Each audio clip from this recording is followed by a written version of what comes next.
ஐயா காமராசர் அவர்களுக்கு புகழ் வணக்கம் செலுத்துகிற இந்த இனிய நேரத்தில் படப்பை வாழ் பொதுமக்களுக்கும் நாம் தமிழர் கட்சியினுடைய உறவுகளுக்கும் இந்த பகுதியில் அமைந்திருக்கிற மற்ற அமைப்புகளுக்கும் மாற்றுக் கட்சி தோழர்களுக்கும் ஆங்காங்கே நின்ற இடத்தில் நின்றபடி எமது பேச்சுக்களை உள்வாங்கிக் கொண்டிருக்கிற தாய் தமிழ் உறவுகள் அனைவருக்கும் என்னுடைய முதற்கண் வணக்கங்கள். ஐயா காமராசர் அவர்களை புகழ்ந்து பேசுவதற்கு இந்த இடத்தில் மேடை அமைக்கிற தகுதி முதலில் யாருக்கு இருக்கிறது என்று யோசிக்க வேண்டும்.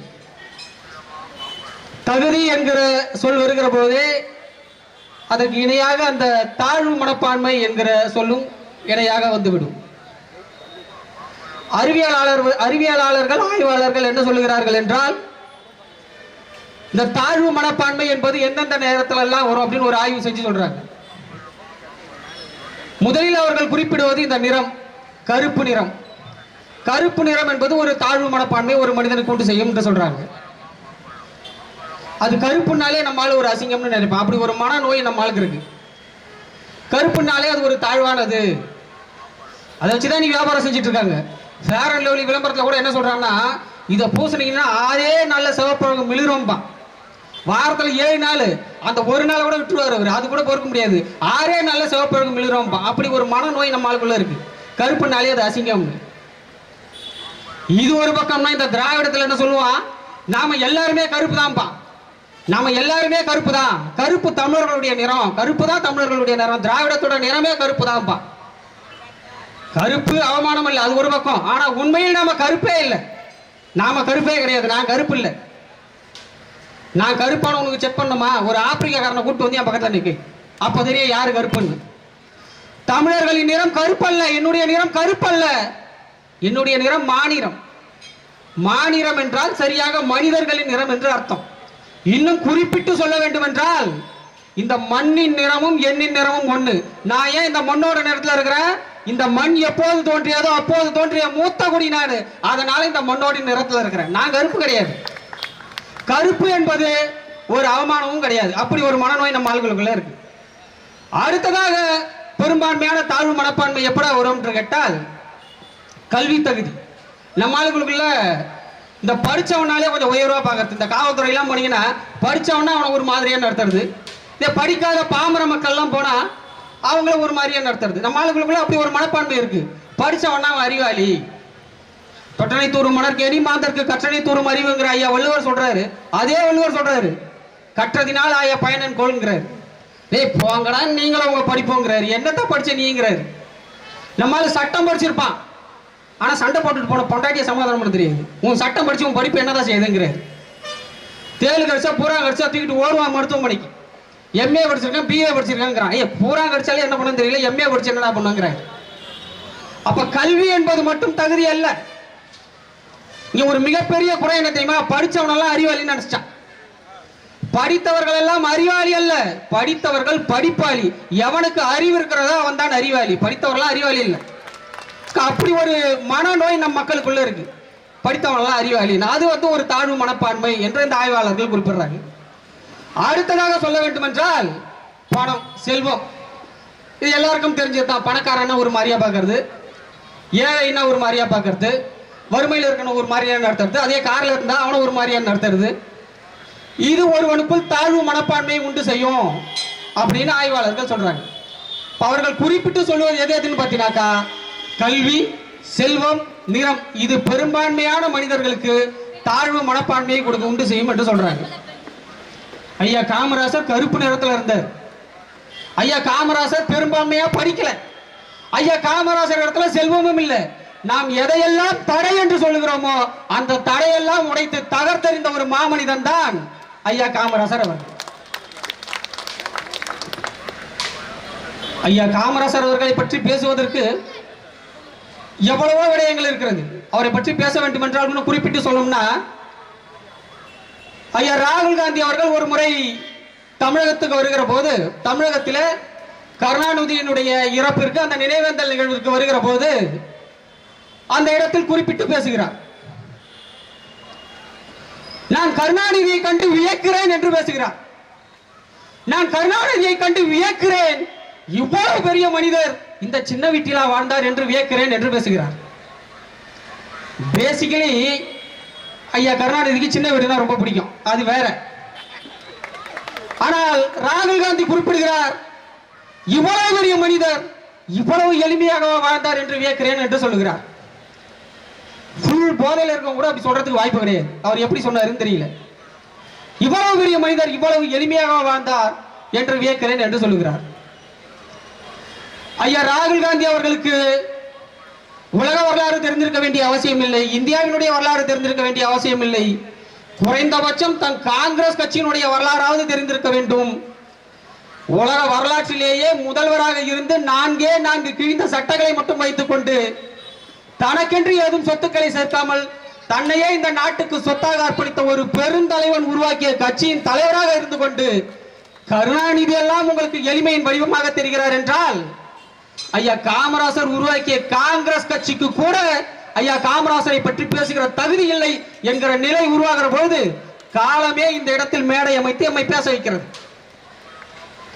அவர் ஒரு பெருந்தலைவர், ஒரு மிகப்பெரிய தலைவர் ஐயா காமராசர். அவர் காலகட்டத்தில் அவரை யாரை விரல் நீட்டி பிரதமர் என்கிறாரோ அவர்தான் பிரதமர். அவர் யாரை சுட்டிக்காட்டி இந்தியாவுடைய பிரதமர் என்கிறாரோ அவர்தான் பிரதமர். அவர் காலகட்டத்தில் அவர் 2 பிரதமர்களை தேர்ந்தெடுத்திருக்கிறார். இப்பொழுதும் முதல்வர்கள் இருக்கிறார்கள். உறவுகளை இணையத்தில் இன்றும் அந்த புகைப்படம் இருக்கிறது. இந்தியாவினுடைய இரும்பு பெண்மணி என்று அழைக்கப்படுகிற அம்மையார் இந்திரா காந்தி அவர்கள் நின்று கொண்டிருக்கிறார். நமது தாத்தா காமராசர் அவர்கள் கால் மீது கால் போட்டு அமர்ந்திருக்கிற புகைப்படம் இன்றும் இணையத்தில் இருக்கிறது. இந்தியாவினுடைய பிரதமர் நரேந்திர மோடி அவர்கள் வருகிறார் என்றால் ஒரு பிரதமர் இடுப்புக்கு கீழே குனிந்து வணக்கம் சொல்லுகிறார், ஒரு முதலமைச்சர் இடுப்புக்கு கீழே குனிந்து வணக்கம் சொல்லுகிறார், ஒரு முதலமைச்சர் வெள்ளை கொடியை விரித்துக் கொண்டு நிற்கிறார். அதுதான் இன்று தமிழகத்தின் நிலை. இந்தியாவினுடைய பிரதமர் வருகிறார் என்றால் அவருக்கு பணிந்து நிற்கிற தமிழக முதல்வர்களைத்தான் நாம் இப்போது பார்க்கிறோம். ஆனால் ஒட்டுமொத்த இந்தியாவுக்குமான தலைவனை தேர்ந்தெடுக்கக்கூடிய அதிகாரத்தை தன்னுடைய விரல் நுனியில் வைத்திருந்த தமிழன் நம் தாத்தா காமராசர் என்பதுதான் நமக்கெல்லாம் பெருமை. கல்வியினுடைய இருண்ட காலம் அது. அவர் வாழ்ந்த காலம் என்பது கல்வியினுடைய இருண்ட காலம். அனைவருக்கும் கல்வி மறுக்கப்பட்ட காலம். உயர்ந்த சாதி தாழ்ந்த சாதி என்கிற பாகுபாடு இல்லாமல் அனைவருக்கும் கல்வி மறுக்கப்பட்ட காலம் அது. அந்த காலகட்டத்தில் இந்த மக்கள் உண்மையான விடுதலை பெற வேண்டும் என்றால் அவர்கள் கல்வி அறிவு பெற வேண்டும். கல்வி அறிவு பெற வேண்டும் என்றால் நிறைய பள்ளிக்கூடங்களை திறக்க வேண்டும் என்று அவர் ஆண்ட 9 ஆண்டுகளில் கிட்டத்தட்ட 14,000 பள்ளிக்கூடங்களை திறந்தவர் நமது தாத்தா காமராசர். அதனால்தான் அவரை கல்விக்கண் திறந்த காமராசர், கல்விக்கான கடவுள் ஐயா காமராசர் என்று குறிப்பிட்டோம். ஆனா இங்க ஒருத்தன் ஐயா கருணாநிதியை கடவுளுங்கிறான். தமிழ் கடவுள் யாருன்னா ஐயா கருணாநிதிங்கிறான். சாத்தான்லாம் இப்ப கடவுள் லிஸ்ட்ல வருதாடா உங்களுக்கு? ஐயா கருணாநிதியை கடவுள் என்று சொல்லுகிற உரிமை உனக்கு இருக்கிறது என்றால் ஐயா கருணாநிதியை சாத்தான் என்று சொல்லுகிற உரிமை எனக்கு இருக்குது. அதுவும் சாதா சாத்தான் இல்ல, குட்டி சாத்தான். குட்டி சாத்தான் கருணாநிதி தான் தொடங்குது. ஒரு கடவுள் ஏன்னா கடவுளை நாங்க முருகர் படத்தை வச்சுட்டு கந்த சஷ்டி கவசம் படிப்போம். நீ என்ன ஒண்ணு கருணாநிதி படத்தை வச்சுட்டு அவர் வான்கோழின்னு ஒரு புத்தகம் எழுதினாரு, அதை உட்காந்து குடும்பத்தோட படிங்க, நல்லா குதூகலமா இருக்கும். தமிழர் வாழ்வில் செழிக்க வாழ்வில் வளர எங்களுக்கு எவ்வளவு கடவுள் இருக்கு, எவ்வளவு சாமி இருக்கு. ஆனால் அதையெல்லாம் தாண்டி எனக்கு 2 சாமி போதும், 2 சாமி போதும். நான் 2 சாமி தான் கும்பிடுறேன். ஒன்னு எங்கள் முப்பாட்டன் அரோகரன், இன்னொன்னு எங்கள் பெருமா வீரன் பிரபாகரன். இந்த 2 சாமி போதும் எனக்கு. கருணாநிதி எல்லாம் சாத்தான் லிஸ்ட்ல ஒண்ணா வைப்போம். அப்படிப்பட்ட ஒரு பெருந்தலைவர் ஐயா காமராசரை ஒரு குறிப்பிட்ட சாதிய வட்டத்திற்குள் அடக்கியதுதான் கொடுமை. ஐயா காமராசர் ஒரு சாதிய வட்டத்திற்குள் அடைக்கப்படுகிறார். ஐயா தீரன் சின்னமலை அவர் ஒரு சாதிய வட்டத்திற்குள் அடைக்கப்படுகிறார். ஐயா முத்துராமலிங்க தேவர் அவர் ஒரு சாதிய வட்டத்திற்குள் அடைக்கப்படுகிறார். ஐயா அழகுமுத்துக்கோன் அவர் ஒரு சாதிய வட்டத்திற்குள் அடைக்கப்படுகிறார். ஐயா தீரன் சின்னமலை அவர் ஒரு சாதிய வட்டத்திற்குள் அடைக்கப்படுகிறார். ஆனால் கடைசி வரை இந்த கருணாநிதி ஜெயலலிதா மட்டும் என்ன சாதின்னு எவனுக்கும் தெரியல. இந்த திரைப்படத்தெல்லாம் சொல்லுவாங்களே, டேய் யாரா நீங்க அப்படிம்பாங்கல்ல, அந்த மாதிரி கடைசி வரைக்கும் அவனாலையும் கண்டுபிடிக்க முடியல. ஐயா ஸ்டாலின் அவர்கள் கூட முதல்வராக பொறுப்பேற்றுக் கொள்கிற போது முத்துவேல் கருணாநிதி ஸ்டாலின் அப்படின்னு தான் பொறுப்பேற்றுக்கிறாங்க. ஸ்டாலின் தெரியும். அதுக்கு முன்னாடி அதுக்கு முன்னாடி ஐயா கருணாநிதி, அதுக்கு முன்னாடி ஐயா முத்துவேல், அதுக்கு முன்னாடி சொல்லு, உன் பூர்வீகம் என்ன நாங்க தெரிஞ்சுக்கணும்ல, சொல்லு, நீ தான் தைரியமான ஆளச்ச சொல்லு. கடைசி வரைக்கும் சொல்ல மாட்டான். சாதியை பெரியார் தான் ஒழித்தார் என்று இங்க வந்து உருட்டுவான். ஆனால் அந்த பெரியாரை பற்றி படம் எடுக்கிற போது ஆந்திராவில் ஈவே ராமசாமி நாயக்கர்னு பேர் வைக்கிறான். இங்க ராமசாமின்னு சொல்லக்கூடாதுங்கிறான். ராமசாமின் பேர் சொல்லக்கூடாது, அவரை பெரியார் சொல்லுங்க, ஏன் ராமசாமின் பேர் சொல்லுங்க. ஆனால் அந்த பெரியாரை ஆந்திராவில் படம் எடுக்கிற பொழுது ராமசாமி நாயக்கர் தான் பேர் வைக்கிறான். ஏன்டா அப்படி பேர் வச்ச? நீங்க இருந்து எந்த வாயம் கேட்கல, எந்த நாயம் கேட்கல. ஆக இவ்வளவுதான் இவர்களுடைய சாதிய ஒழிப்பு. இதெல்லாம் கடந்தவர் தான் ஐயா காமராசர். ஐயா காமராசர் அவர்கள் ஆட்சி அமைத்து அவருடைய சட்டமன்றம் நடந்து கொண்டிருக்கிறது. அதுல ஐயாவிற்கு உதவியாக இருப்பதற்காக ஒரு உதவியாளரை நியமிச்சு வச்சிருக்காங்க, ஒரு பியூனை போட்டு வச்சிருக்காங்க. அவருடைய பேர் மண்ணாங்கட்டி. அந்த காலத்தெல்லாம் அப்படிதான் பேர் வைப்பாங்க. அவரு ரொம்ப வெகுளியான மனிதர். ஒரு நாள் ஐயா காமராசர் அவர் அழைச்சி மண்ணாங்கட்டி போய் இட்லி வாங்கிட்டு 100 ரூபாய் எடுத்து கையில் கொடுக்குறாரு. அவர் ரொம்ப வெகுளியான மனிதர், போய் 100 ரூபாய்க்கு இட்லி வாங்கிட்டு வந்துடுறாரு. ஐயா காமராசர் பொசுக்குன்னு கோவப்படுறாரு. பண்ண சீமான் பொசுக்குன்னு கோவப்படுறாரு. அந்த மாதிரி ஐயா காமராசர் போய் ரொம்ப பொசுக்குன்னு கோவம் வந்துடும் அவருக்கு. உடனே ஒரு சட்டம் ஏற்றுகிறாரு. சட்டமன்றத்தில் இனி படித்தவருக்கு மட்டும்தான் வேலை, படிக்காதவனுக்கு வேலை இல்லை, வெளியே அமைச்சிருக்காங்கிறாரு. மண்ணாங்கட்டி அழுது புலம்புறாரு. ஐயா மூக்கையா தேவராண்ட போய் அழுது புலம்புறாரு. இந்த போல எனக்கு வேலை போயிடுச்சு, என்னுடைய வாழ்வாதாரமே அந்த குடும்பத்தை நம்பிதான் இருக்கு, என்னுடைய வேலையை நம்பிதான் என்னுடைய குடும்பம் இருக்கு, எனக்கு 2 பெண் பிள்ளைகள் இருக்கு, என் குடும்பம் அதை நம்பிதான் பழைக்கணும், புலம்புறாரு. ஐயா மூக்கையா தேவர் என்ன செய்யறதுன்னு தெரியாம நீ என்ன பண்ணி நேரடியா முதல்வர் அலுவலகத்துக்கு அழைச்சி பேசுன்னு சொல்லிட்டு போயிட்டு, இவர் ரொம்ப வெகுளி இல்லையா, நேரடியா முதல்வர் அலுவலகத்துக்கு அடிச்சிட்டார். அவர் என்ன வச்சார்னா முதல்வர் அலுவலகத்தில் ஏதாவது ஒரு உதவியாளர் எடுத்து பேசுவாரு அப்படின்னு அடிச்சு சொல்லிட்டார். ஆனால் எதிர்ப்புறத்தில் தொலைபேசி எடுத்து பேசியது ஐயா காமராசரை தான். அது இவருக்கு தெரியாது. இவர் தொலைபேசி எடுத்தவனே என்ன சொல்லிட்டாரு, படிக்காத காமராசர்லாம் முதலமைச்சராக இருக்கலாம், படிக்காத மண்ணாங்கட்டி பியூனா இருக்கக்கூடாதான்னு சொல்லிட்டார். உடனே அழைப்பு துண்டிக்கப்படுகிறது. கொஞ்ச நேரத்தில் காவல்துறை அதிகாரிகள் எல்லாம் மண்ணாங்கட்டி வீட்டுக்கு வராங்க. அவரு பதறி போய் அவர் அழைச்சிட்டு போறாங்க. அவர் பதறி பயந்து ஐயா காமராசர் முன்னாடி போன உடனே ஐயா மன்னிச்சிருங்க, நீங்க தான் எதிர்க்க பேசுறீங்கன்னு தெரியாம சொல்லிட்டேங்கிறார். அதுக்கு ஐயா காமராசர் எழுதி வந்து மண்ணாங்கட்டியினுடைய கையை பிடித்து, மண்ணாங்கட்டி நீதான் என்னை மன்னிக்க வேண்டும், உன் குடும்பத்தின் பின்புலம் தெரியாமல் உன்னை வேலையை விட்டு நீக்கிவிட்டேன், உனக்கு 2 பெண் பிள்ளைகள் இருக்கிறது, உன் குடும்பம் வறுமையில் வாடுகிறது என்று உன்னுடைய பின்புலம் தெரியாமல் உன்னை வேலையை விட்டு நீக்கிவிட்டேன். சட்டமன்றத்தில் இனி வரும் காலங்களில் வேண்டுமானால் படித்தவருக்கு வேலை என்ற சட்டம் இருக்கும், உனக்கு வேலை போகாது, என் கண்ணை திறந்து விட்டாய் மண்ணாங்கட்டி என்று கையை பிடித்து மன்னிப்பு கேட்டார். எவ்வளவு சாதாரணமாக மனிதனாக இருந்தாலும், தனக்கு கீழ் வேலை பார்ப்பவராக ஒரு அடித்தட்டு மனிதனாக இருந்தாலும் அவரிடத்திலும் இருந்தும் பாடம் கற்றுக்கொள்ள முடியும் என்கிற உயர்ந்த நோக்கம், உயர்ந்த எண்ணம் இருந்ததால் தான் அவரை பெருந்தலைவர் காமராசர் என்று குறிப்பிட்டோம். அதனால்தான் ஐயாவை பெருந்தலைவர் என்று சொல்றோம். இப்ப எல்லாம் வந்து என்னென்னவோ பேர் வச்சுக்கிறான். வாழும் காமராசருங்கிறான், இளைய காமராசருங்கிறான், கருப்பு காமராசர், சிவப்பு காமராசர், என்னென்னமோ பேர் வச்சிருக்கான். இப்ப புதுசா ஒண்ணு ஆரம்பிச்சு வாழும் வள்ளுவரேன்ட்டு ஐயா ஸ்டாலினை போட்டு இவங்க படுத்துறாங்க ஒரு பாடு. ஐயோ, 2.5 மணி நேரம் பயிற்சி கொடுத்துருக்காங்க அவருக்கு. ஒரு திருக்குறளை சொல்வதற்கு 2.5 மணி நேரம் பயிற்சி கொடுத்துருக்காங்க.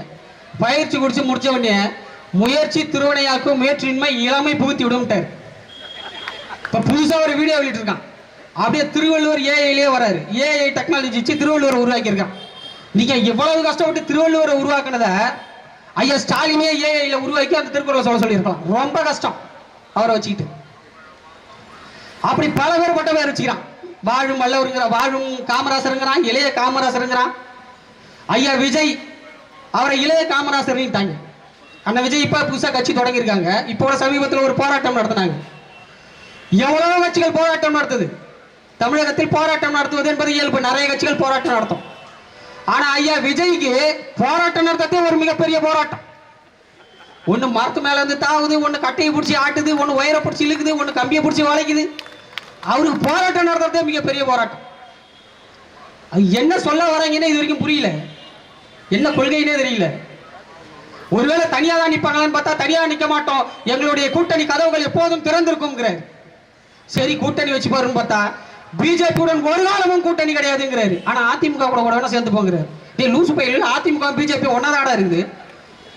திமுக தான் எங்கள் அரசியல் எதிரி, அவர்களுடன் கூட்டணி கிடையாதுங்கிறாரு. ஆனா காங்கிரஸோட சேர்ந்து போங்கிறாரு. டேய், காங்கிரஸ் திமுக ஒன்னதாடா இருக்குது. இது என்ன இளவு கர்மாந்திர டிசைனே புரியல. இப்படி போறவரெல்லாம் வாழும் காமராசர், வளரும் காமராசர் பேர் வச்சிருக்கிறது. உண்மையிலேயே ஐயா காமராசரை ஒப்பிட்டு இப்போது இருக்கிற அரசியல் தலைவர்களுடன் ஐயா காமராசரை ஒப்பிட்டு சொல்ல வேண்டும் என்றால் நான் அண்ணன் சீமானைத்தான் ஒப்பிட்டு சொல்லுவேன். வேடிக்கை பார்த்துட்டு இருக்கிறவங்க சொல்லலாம், இவங்களை விடுங்க, வேடிக்கை பார்த்துட்டு இருக்கிறவங்க சொல்லலாம்.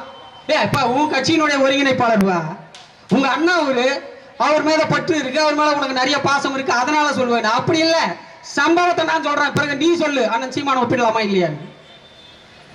ஒரு முறை இந்தியாவுக்கும் சீனாவுக்கும் போர் நடக்குது. போர் நடக்கிற போது அந்த போரில் இந்தியா மிகவும் பின்தங்கி இருக்கு. இந்தியா இடத்துல சரியான ராணுவ உபகரணங்கள் இல்லை. அப்ப நேரு ஒரு முடிவு செய்கிறார், நம்ம வெளியில அமெரிக்காவில இருந்து ராணுவ உபகரணங்களை வாங்கணும்னு முடிவு செய்கிறார். ஆனால் அதை இந்தியாவுக்கு வர வைப்பதில் நிறைய சிக்கல் இருக்குன்னு யோசிச்சுட்டு இருக்காரு. அப்ப காமராசரை சந்திக்கிறப்ப ஐயா காமராசர் கேட்கிறாங்க, என்ன யோசிச்சுட்டு இருக்காங்க ஐயா, இது போல நமக்கு ராணுவ உபகரணங்கள் தேவைப்படுது, அதை நாம் அமெரிக்காவில் இருந்து வர வைக்கணும், வந்தாதான் நாம பணம் கொடுக்க முடியும். ஆனால் அதை அனுப்புவதற்கு அமெரிக்காவில் இருக்கிற ஏதாவது ஒரு வங்கி ஷூரிட்டி கொடுத்தாதான் நான் அனுப்ப முடியும் என்று சொல்றான். இந்தியாவிற்கு ஷூரிட்டி கொடுப்பதற்கு அமெரிக்காவில் இருக்கிற எந்த வங்கியும் தயாராக இல்லை அப்படின்னு ஐயா நேரு அவர்கள் சொல்றாங்க. அதுக்கு ஐயா காமராசர் அவர்கள் அவருக்கே உரிய பாணியில ரொம்ப எளிமையா ஒரே ஒரு கேள்விதான், ஒரே ஒரு பதில் தான் சொல்றாங்க. ஓஹோ, தரமாட்டானாமா, அவனோட கடை ஏதாவது இங்க இருக்காங்கிறான். நேரு ஆடி போயிட்டாரு, என்னங்க சொல்றீங்க, அவனோட கடை ஏதாவது இங்க இருக்காங்கிறான். ஆமாங்க ஐயா, அமெரிக்கா எக்ஸ்பிரஸ் அந்த மாதிரி வங்கி எல்லாம் இங்க இருக்குன்னு, அதை முதல்ல இழுத்து மூடுங்கிறான். ஐயா என்னங்க ஐயா சொல்றீங்க, அது மூடனா பெரிய இன்டர்நேஷனல் பிரச்சனை வந்துடும், அது வந்துடும், இது என்ன பிரச்சனைனாலும் வரட்டும் ஐயா, என் மண்ணுக்கும் மக்களுக்கும் பயன்படாதது இங்க இருந்தா என்ன இல்லனா என்னங்கிறாங்க. உடனே நேரு அந்த அமெரிக்கன் வங்கி எக்ஸ்பிரஸ் அந்த அந்த வங்கிக்கு அழைச்சி பேசி, நீங்க எங்களுக்கு சப்போர்ட் பண்ணலன்னா உங்க வங்கி எங்க நடத்த முடியாதுன்னு சொல்ல அவன் நாட்டுக்கு பேசி அப்புறம் பிறகு அந்த ராணுவ உபகரணங்கள் இங்க வர வைக்கப்படுது. 50 வருஷமா சொல்லிட்டு இருக்காங்க, கச்சத்தீவை மீட்போம், கச்சத்தீவை மீட்போம், கச்சத்தீவை மீட்போம். ஒரு தேர்தல் வரும்போது தேர்தல் அறிக்கையில ஓடுறான், காவிரி தண்ணியை மீட்டு கொண்டு வருவோம். காவிரி தண்ணியை கர்நாடகா தராமல் எப்படா தமிழ்நாட்டில இருந்து மின்சாரம் மட்டும் கர்நாடகாவுக்கு தரேன்னு கேட்கறதுக்கு ஒரு ஆள் இல்லை. இந்த 50 ஆண்டுகால திராவிட அரசியல்ல ஒரே ஒரு ஆள் இல்லை. இந்த நாம் தமிழர் கட்சி பிள்ளைகள் ஆட்சி அதிகாரத்தை கைப்பற்றி அரியணையில் ஏறுகிற பொழுது காவிரியில இருந்து எங்களுக்கு தண்ணி கொடுங்கன்னு நாங்கள் கோரிக்கை வைப்பதோ ஆர்ப்பாட்டம் வைப்பதோ மனு கொடுப்பதோ செய்ய போவதில்லை. அவனே கொடுப்பான், அவனே கொடுப்பான். அவனுக்கு தெரியும் இவனுக்கு சரியான காட்டானுங்கன்னு அவனுக்கு தெரியும், அதனால அவனே கொடுப்பான். இந்த மண்ணின் மைந்தர்கள் இந்த மண்ணை ஆளறப்ப தானா தண்ணி வரும். அதுபோல ஒரு திடகாத்திரமான முடிவு எடுக்கக்கூடிய இரும்பு மனிதர் ஐயா காமராசர் அவர்கள். ஐயா காமராசர் அவர்கள் அவரை ஒரு அரசியல் துறவி என்று கூட நம்ம சொல்லலாம். அரசியல் துறவி. ஆன்மீகத்தில் எவ்வளவோ துறவிகள் இருக்காங்க, ஆன்மீகத்தில் நிறைய துறவிகள் இருக்காங்க. ஐயா வள்ளலார் இருக்காரு, ஐயா வைகுண்டர் இருக்காரு, பட்டினத்தார் இருக்காரு, ஆன்மீகத்தில் ஏகப்பட்ட துறவிகள் இருக்காங்க. ஆனால் அரசியலில் நாம் துறவி என்று குறிப்பிட வேண்டும் என்றால் ஐயா காமராசரை தாண்டி வேறு யாரையும் குறிப்பிட முடியாது. அவர்தான் அரசியலில் துறவி. இதையெல்லாம் தாண்டினா நீங்க ஒண்ணு பதிவு செய்யறேன், அரசியலில் எதையோ துறந்தவர்கள் இருக்காங்க, ஆனால் தன் தாயை துறந்தவர்கள் யாரும் இல்லை.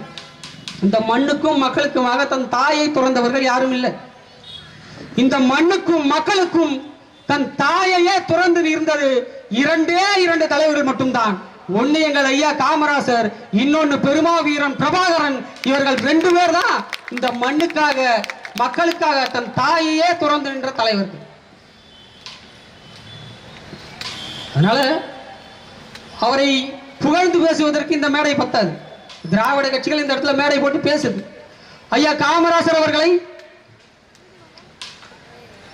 அவர்கள் புகழ்ந்து பேசுபவர்கள கூட படிக்காத மேதையும்பா, படிக்காத காமராசரும்பா. அவரை மேதை, அவர் உண்மையில் மேதை தான், அது எல்லாருக்கும் தெரியும், யாரும் மறுக்க முடியாது, அவர் உண்மையில் மேதை தான். ஆனால் அப்போ கூட ஒரு வஞ்ச புகழ்ச்சியை வச்சு படிக்காத மேதைன்னு தான் குறிப்பிடுவான். அவர் அப்படியே படிச்சவன்னு சொல்ல மாட்டான். உண்மையில் ஐயா காமராசர் படிச்சிருக்காங்க, அவர் தொடக்க கல்வி படிச்சிருக்காங்க.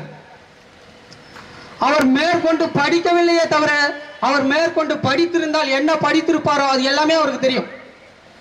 எல்லாத்தையும் அவர் தெரிஞ்சு வச்சிருந்தார். எந்த இடத்தில் விவசாயம் நடக்கும், எந்த இடத்துல நீர்ப்பாசனம் இருக்கு, எந்த இடத்துல வானம் பார்த்த பூமியா இருக்கு, எந்த இடத்துல அணை கட்டணும், எந்த இடத்துல நமக்கு நிறைய தண்ணி தேவைப்படும், அப்படி எல்லாவற்றையும் தெரிந்து வைத்துக் கொண்டிருந்த ஒரு தலைவர். கருணாநிதி மாதிரி கிடையாது. ஐயா காமராசர் அணையை கட்டினார், கருணாநிதி அணைச்சதெல்லாம் கட்டினார். அப்படி ஒரு தலைவர் இல்லை அவர், உண்மையிலே எல்லாத்தையும் தெரிஞ்சு வச்சுட்டு இருந்தார். அதனால அவரை கல்வி அறிவு இல்லாதவர் என்றெல்லாம் சொல்ல முடியாது. நீ படிச்சவனா என்ன தகுதி சொல்லுவ, என்ன தகுதி சொல்லுவ? அவருக்கு நிறைய லாங்குவேஜ் தெரியும்பா, அவருக்கு நிறைய லாங்குவேஜ் தெரியும்பா.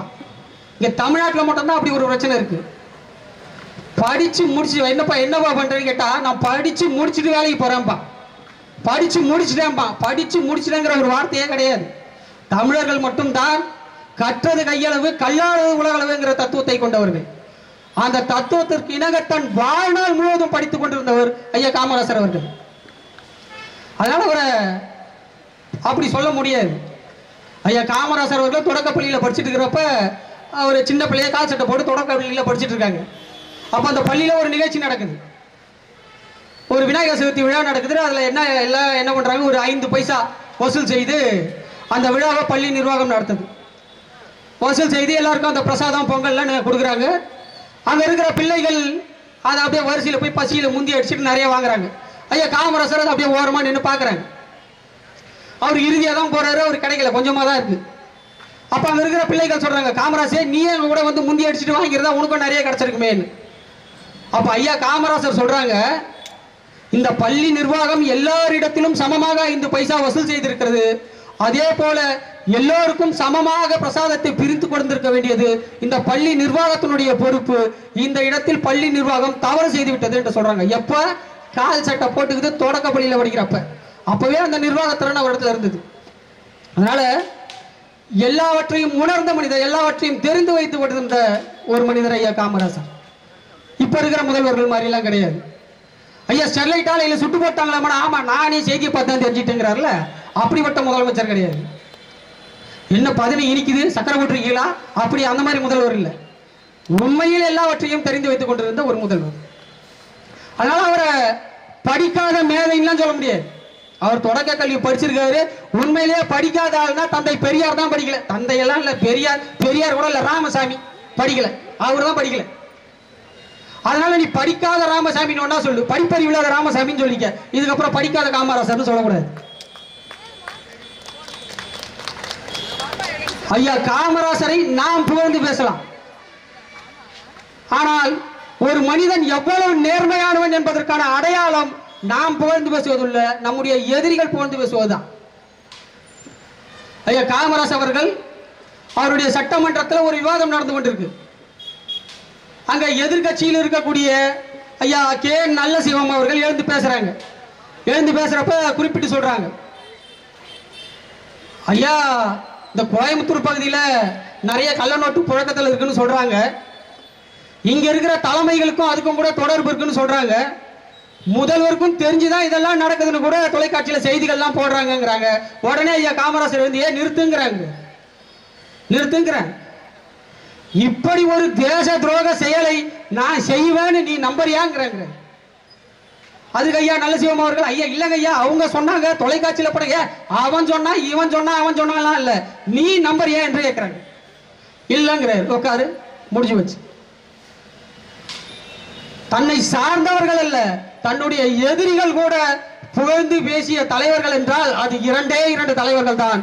ஒன்று நமது ஐயா காமராசர் அவர்கள், இன்னொரு ஐயா பெருமாவீரன் பிரபாகரன் அவர்கள். அதுதான் தமிழருடைய மாண்பு. ஆனால் இப்போது இருக்கிற இந்த திராவிட முன்னேற்ற கழகம், ஐயா திமுக திராவிட கட்சிகள் எல்லாம் ஐயா காமராசருக்கு புகழ் வணக்கம் செலுத்துது.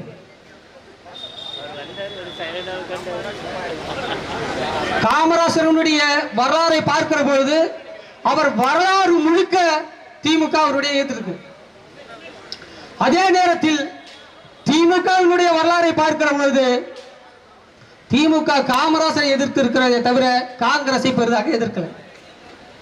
இதுல இருந்து நாம என்ன தெரிஞ்சுக்கணும்னா, திராவிடத்தினுடைய எண்ணம், திமுகவினுடைய எண்ணம் தமிழர்களில் தமிழர் ஒருவர் தலைவராக வந்துடக்கூடாது என்பதில் திமுக ரொம்ப கவனமாக இருந்திருக்கிறது.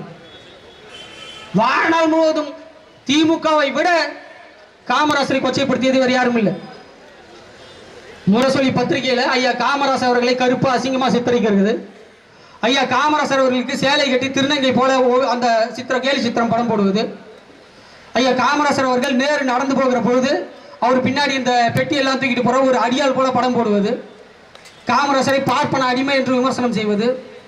இப்படி மிக கேவலமாக காமராசரை விமர்சனம் செய்தது யார் என்றால், அந்த திருட்டுத்தனத்தை செய்தது யார் என்றால், திருட்டுத்தனம்னு சொன்னோடனே உங்களுக்கு புரிஞ்சிருக்கும் திமுக தான். ஆனால் அப்படி செய்த திமுக இன்று ஐயா காமராசருக்கு மாலை அணிவித்து புகழ்வணக்கம் செலுத்துகிறது என்றால், அப்பதான் அந்த கேள்வி நமக்கு வருது. சாப்பாட்டுல சால்ட் போடுறீங்களா? அப்பதான் அந்த கேள்வி நமக்கு வருது. வரலாறு முழுக்க ஐயா காமராசரை எதிர்த்த திமுக காமராசருக்கு பிறகு கடுமையாக எதிர்த்தது என்றால் அது நாம் தமிழர் தான். என்னென்னமோ தூரம் பரப்புவான். இவங்க ஈழத்துக்கே போகலாம்பா, தலைவரையே பார்க்கலாம்பா, வெளிநாட்டுல இருந்து காசு வருதும்பா, அப்புறம் வீரலட்சுமி இறக்குவான், அப்புறம் விஜயலட்சுமி இறக்குவான், அப்புறம் வருண்குமார்னு ஒருத்தர் அவரை விட்டு வருவான். அது பொம்பளை விஜயலட்சுமி, ஒரு ஆம்பளை விஜயலட்சுமி. இப்படி பல லட்சுமிகளை இறக்குவான். வீரலட்சுமி, விஜயலட்சுமி, இப்படி பல ஐட்டங்களை இறக்குவான். ஐட்டங்கள் ஒண்ணு நீங்க தப்பா புரிஞ்சுக்க கூடாது. நம்மளுக்கு இப்படி தொடர்ச்சியா பல இன்னல்களை கொடுப்பான். அதான் ஆங்கிலத்தில் அப்படி சொல்றேன். காமராசர் தோற்கடிக்கப்பட்டார். ஐயா சீனிவாசன் என்பவரால் காமராசர் தோற்கடிக்கப்பட்டார். சீனிவாசன் யாரு? யாரு சீனிவாசன்? சீனிவாசன் யார்? யாருக்கு தெரியும்? தெரியாது. வெற்றி பெற்ற சீனிவாசன் யாருக்கும் தெரியாது. தோற்கடிக்கப்பட்ட காமராசர் வரலாறு ஐடிக்கிறார். தேர்தல் சீனிவாசனை வெற்றி பெற செய்தது, காலம் காமராசரை வெற்றி பெற செய்தது. நம் மீது கூட நிறைய விமர்சனம் இருக்கிறது உறவுகளை. தொடர்ச்சியாக இவர்கள் தோற்றுக் கொண்டிருக்கிறார்கள் என்று நாம் தமிழர் உறவுகள் ஒன்றை மனதில் வைத்துக் கொள்ளுங்கள். இங்கே வேடிக்கை பார்க்கிறவர்கள் ஒன்றை மனதில் வைத்துக் கொள்ளுங்கள். இந்த மண்ணின் மைந்தர்கள் ஆட்சி அதிகாரத்தை கைப்பற்றி தமிழர்கள் தமிழ்நாட்டை ஆளுவதை எந்த கொம்பனாலையும் தடுக்க முடியாது. ஆனால் அது எப்ப? அது எப்ப? நாம் வெற்றியோடு போட்டு போடவில்லை எமது உறவுகளே, நாம் காலத்தோடு போட்டி போட்டுக் கொண்டிருக்கிறோம். அந்த காலத்தை கடிய வைப்பது என்பது மக்களாகிய உங்களிடத்தில் தான் இருக்கிறது. 2026 தேர்தலில் விவசாயி சின்னத்தில் வாக்களித்து அந்த காலத்தை கடிய வைத்து ஐயா காமராசர் ஆட்சியை விட ஒரு சிறந்த ஆட்சியை அவருடைய பேரப்பிள்ளைகள் கொடுப்பார்கள் என்று நம்பிக்கை வைத்து இந்த விவசாய சின்னத்தில் வாக்களிக்க வேண்டியது என்னுடைய கடமை மட்டுமல்ல, இந்த கூட்டத்தில் வேடிக்கை பார்த்துக் கொண்டிருப்பவர்கள் கடமை மட்டுமல்ல, ஆங்காங்கே நின்ற இடத்தில் நின்றபடி எமது பேச்சுக்களை உள்வாங்கிக் கொண்டிருக்கிற ஒவ்வொருவருடைய கடமை. காரணம் நாம் தமிழர். நன்றி, வணக்கம்.